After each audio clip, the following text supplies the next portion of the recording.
Fun baka mo? Abay, saan pa nga ba kami didiretso? Kundi dito sa Fun Ranch. Excited na ba kayo?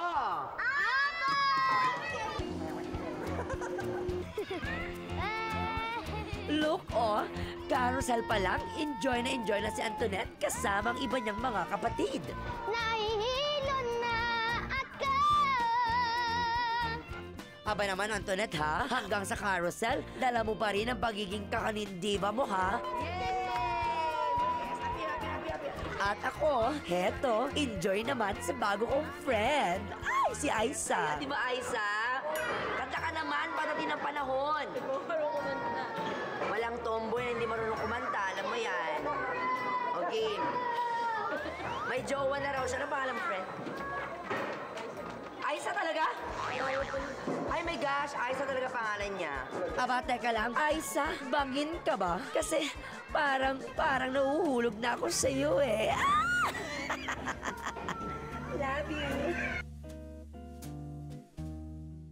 Aray, hindi na. Ay!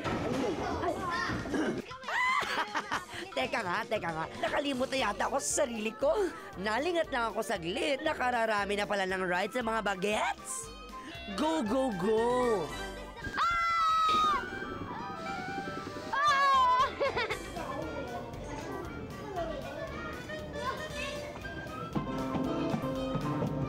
Speaking of nalingat, baka naman nalingat lang kami rito ay napabayaan mo na mga paninda mong bibingka dyan, ha? Ano bang ganap dyan, super bibingka?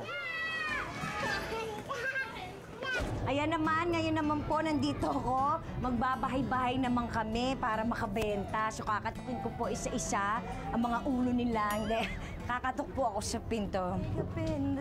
Oh, di ba? Door-to-door express bibingka delivery. Why not? Hi there!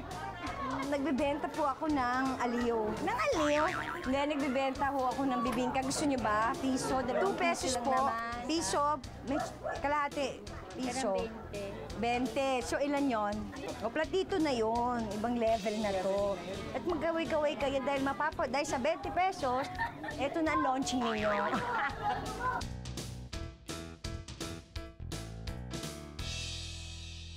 Alam niyo ba, Nay? Nay talaga, no, Mama. Nung bata ako, nagtitinda rin ako talaga ng biskwit sa City Hall. Mga ganyan kabata. O, di ba? Kaya, buti na lang mukha tayong bata. Yes! Barbecue, halo-halo, lahat yan, tininda ko yan. Diyos ko, akong gustong bilhin. Kaya umayaw na ako. Sabi ko, bago mabenta ang pagkatao ko. At Diyos ko, nakakamiss kasi ang sarap makikonnect sa taong bayan. Knock, knock! Bibingka kayo riyan. Yes! Yes!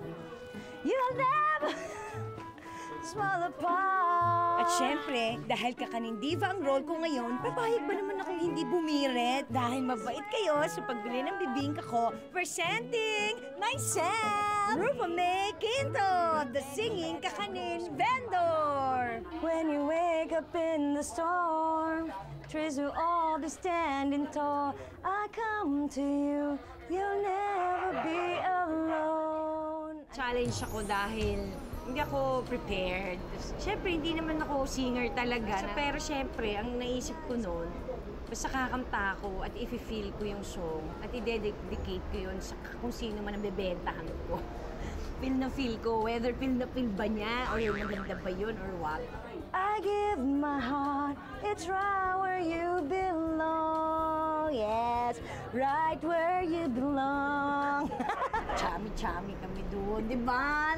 Mga braso, dikitan, pawisan, togetherness pa din. O di, happiness. O, di ba? Todo na. Antoinette, pasado na ba ang singing prowess ko?